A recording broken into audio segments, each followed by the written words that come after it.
So you're going to leave Jehovah's Witnesses. There are usually three ways that people go about doing so. You can fade. Sometimes you just become inactive by refusing to go to the meetings anymore. You just quit, basically. Kind of slowly but surely walk away and hope that nobody really notices. You can be disfellowshipped, which is obviously you know what that is. But if you're already awake, one way to get disfellowshipped is if you were to start talking to people about what you found out. To do so is a very dangerous thing inside the organization. And so if you start talking openly about what you know, the truth about the truth, as we say in the ex-witness community, if you start to talk about that, that's likely going to lead to you being disfellowshipped. And you'll be disfellowshipped for apostasy. And then the third way is if you disassociate. You say, you know what, I don't want to be one of Jehovah's Witnesses anymore. I don't want any part of this, and I want to formally make that known. And so these are the three ways that people typically leave. So let's just kind of quickly run down some of the pros and cons of each, because as you leave, you have to decide, what is this going to look like for me? How is this going to impact my life? So, what a lot of people choose to do is to fade. And wait, before I even get into that, let me first say that none of these ways is right or wrong, okay? There are a lot of people in the ex-witness community that like to moralize some of these as better or worse than others. These are all choices. And so that's why I'm going to discuss some of the pros and cons of the different ways out. So let's start with fading. With fading, the benefit is that you might get to keep your family. You might get to keep contact with people that you love, whether it be family or friends or whatever. Fading can sometimes mean playing a lot of games, though. It means maybe some people have maybe moved away even to initiate a fade, or changed congregations, or gone through different things so that they can kind of move and then maybe hope their publisher card doesn't come right away and just kind of not show up at the new place. And that is a great way of kind of trying to disappear off the radar. That's a pro. You get to keep your family and you get to end friends and you get to disappear off the radar. But let's talk about some of the realities. On the other side, some of the realities are that you're going to have to play a lot of games. You may not be able to freely celebrate holidays and have the friends that you want as long, in an open and free way where others would know, because it's going to draw suspicion to you. You're not going to really be able to say what you want to say at times. You might have to pretend to be one of Jehovah's Witnesses, which is going to be a difficult thing to do, but when your family or friends, we'll just say family for this instance, is going to conventions or assemblies or whatever, they're going to want to know that you're going, and they're going to want to talk about these things. And so you're going to have to play a lot of games with those people. And then internally, there's a measure of splitting that has to occur. You still can't be fully authentic. So you're going to have to split in some way and say, all right, I have to behave and kind of compartmentalize who I am and be this person over here for my family. And, if that's what you want to do, if you value those relationships at that point, if those relationships are giving to you, by all means, follow that path and see how it goes. You can, just so you know, you can still end up unofficially shunned as a fader. You can easily, if people find out you're not going to meetings or anything anymore, just you've seen it in your own congregation, just there are inactive people who kind of fall off the map and nobody talks to anymore. If you don't see them at the Kingdom Hall, they're not part of your life anymore, and they're kind of looked down on. So a lot of that's going to come with it too. In the end, fading is probably one of the least impactful ways of leaving at first. You kind of stretch your impact over a long time. There's no blunt force trauma. You're not immediately shunned and cut off. But it does involve a lot of kind of dysfunctional and toxic behaviors to try to keep a healthy faith. And then sometimes, there are some people out there who have family who's just kind of awesome, and they're just like, hey, whatever, as long as you're not officially shunned, I'm not going to shun you. I'm not going to push my religion on you. We could just be friends and move on. If you have one of those rare situations, be very happy that you do. Count you'll be gratitude for that. Have gratitude for that. Count your blessings, because that's not something that most people are going to have.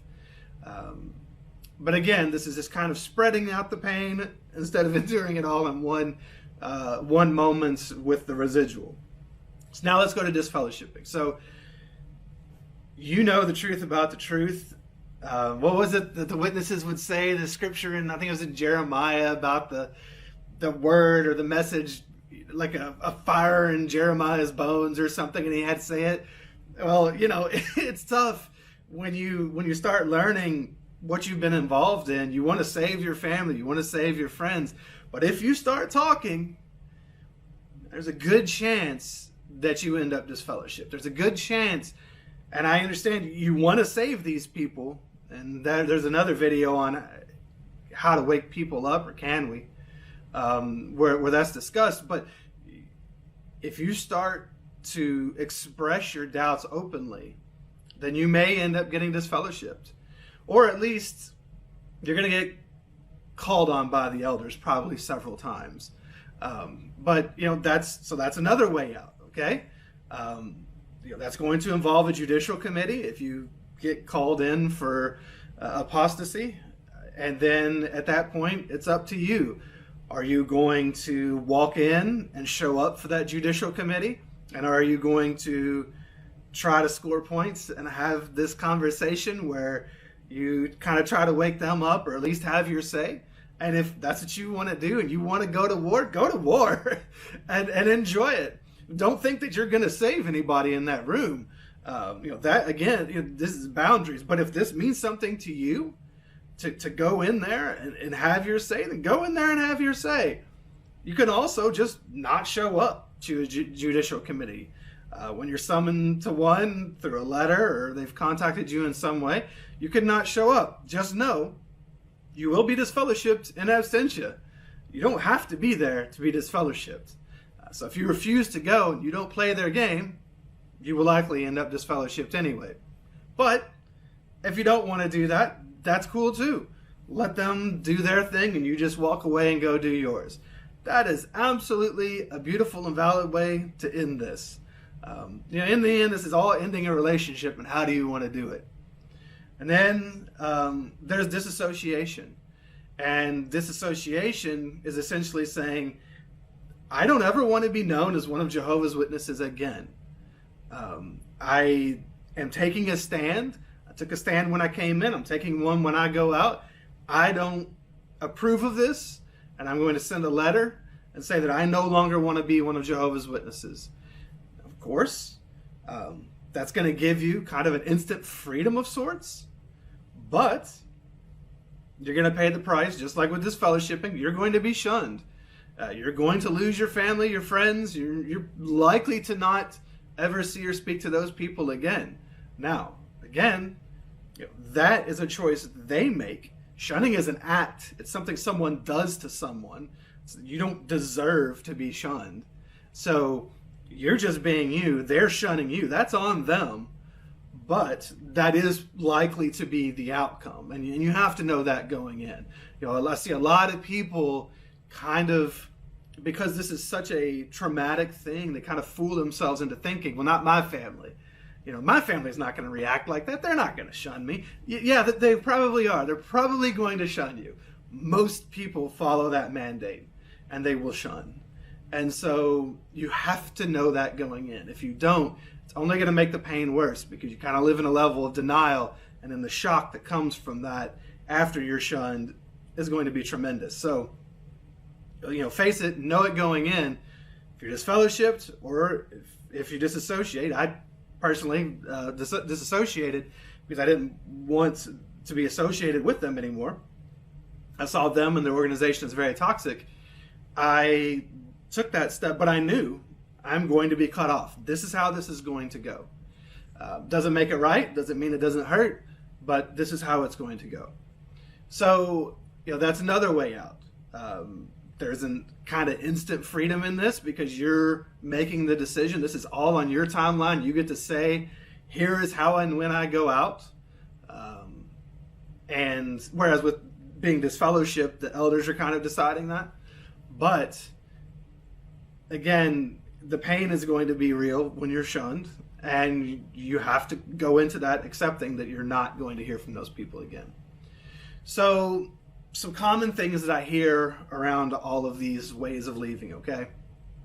And I'm just going to throw out some thoughts on it. Again, there's no one right or wrong way to do any of this. But when it comes to fading, being disfellowshipped, or disassociation, there are a lot of things said. And so let's just take one of them. One of them is, let's take with disassociation. If you disassociate, you're playing their game. Let's not act like fading isn't playing their game, or being disfellowshipped isn't playing their game, or disassociation isn't playing their game. These are all various ways of ending the game. Well, disfellowshipping and disassociation end the game to a large degree, whereas fading kind of prolongs it. But we're all playing their game. A lot of people also like to say, well, they don't have any power over me. Yes, they do. They have power over you. They've stolen many years from you. You're going to walk away likely with some sort of trauma. For many of us, they have our families or our friends. They took our educational opportunities for a lot of us. And so, yes, they have power over us. And living in denial of that does not make that true. Now, you can say, I don't want them to have any more power over me and I'm just going to walk away. And a lot of people do that. But that takes a certain type of denial as well, because the reality is, all the people who always say they don't have any power over me, they're on some sort of ex-witness forum, Reddit, Facebook group, whatever. Obviously they have power over you, or you wouldn't be there discussing that. You can't go through trauma and this thing that happened and it not have a level of power over you. Now, at the same time, it's true. They only have a certain amount. Some people like to say they only have the amount of power that you give them. There's some truth to that. You can give them all the power and stay a cult member, or just keep playing their game forever and just never say a word. You can do that. But in the end, when you do that, you're giving them power over your life. It's very difficult to be able to in any way extricate yourself from a cult, which is one of the reasons it's a cult, without it impacting you. And it's going to have power. And you just get to decide what pain. A lot of this comes down to what pain are you willing to endure for what level of freedom. Are you willing to give up a little bit of your freedom? A lot of times, not in all cases. This is not none of this can be encapsulated in any one experience. But if you go the fade route, you're gonna maybe not get to be quite as free as you like, but you don't have to endure quite the amount of pain of a sudden and sharp shunning. You get to kind of spread some of that out depending on how you play it and how the other players in the game play it as well, your family or your friends. You're disfellowshipped. They essentially, by disfellowshipping you, they take the power to do that. But you can walk away, do it in absentia, or go in there and fight with them and take your shots. Intellectually, you can do that if you want. And if that is the power that you want to have, if that's the feeling you want, go for it. When you leave, you're going to be summarily shunned, and so you're going to face that pain all at once in this big event that happens, and then the fallout that occurs after that as well. Because again, this is kind of a trauma, so there's going to be fallout from this. You're going to have residual feelings, but you just go be yourself. There's no worry or care that anyone's looking over your shoulder or going to come disfellowship you at some point in the future. I like to say that for a lot of us, walking around was like having your head on the chopping block and the guillotine up in the air. It's just a matter of when it falls, and that's it. And so, but once it's fallen, that is it. And so go live your life. There's no more threat of punishment. There's no more threat of being found out or any of that stuff. And then with disassociation, you get to, again, you're going to claim the shunning on your terms. You can do it all at once. And then again, the trauma happens and you're going to have the residuals. But with disassociation, chances are you've made this choice, obviously. And so fly and be free. These are all the different options that there are. And everyone has to weigh their personal circumstance. I see a lot of people asking, what should I do? This is honestly one of the first times in your life as a former cult member that you get to make your own decision. That you get to decide how you go out. This is one chance to take your power. What does that look like for you? And no one else can tell you what that is. So they're all options, and it's up to you to decide. This is you doing you as you go into your new free life. This is the first of many decisions you're going to make. And there's no right or wrong. And if you make one, it is what it is. When it comes to disassociation, a lot of people talk about the letter. What do I write in my disassociation letter? You write whatever you want. In the end, write it for you, not for them. Don't expect to wake them up. Don't go in there with a savior complex thinking you're going to save these elders. It's up to you. If you have something to say and you want to say it, here's your chance. Say it in that letter. If you don't want to say anything and just say, I no longer want to be one of Jehovah's Witnesses and sign your name to it and be done with it, that's fine. Whatever, in all of these circumstances, you have to look at, how do I want to go out? What relationships do I want to salvage? Are these relationships worth salvaging? Or am I just holding on to the hope that someday they're good? Which can happen just as well. If you're shunned, you can eventually have these people back if they get out, but that's up to them. That's not up to you. But you can get them back in that way. If they were ever to wake up and be healthy, then they're going to come to you on the outside because they're going to be healthy enough to. So, these are all things that you're going to have to think about and weigh. And I just wish, if you're watching this and you're at this junction and you're considering all these options, just remember, in the end, in life, in Jehovah's Witnesses, there's one right way and everything else is wrong. In the real world, there are just different flavors. There's different ways of doing things. This isn't this isn't black or white. This isn't right or wrong. This is just options. This is just a matter of options and what fits you. And this is your chance to look inward and say, I've watched this video and I've listened to kind of some of the things that you have to deal with all of these. Yeah, you know what?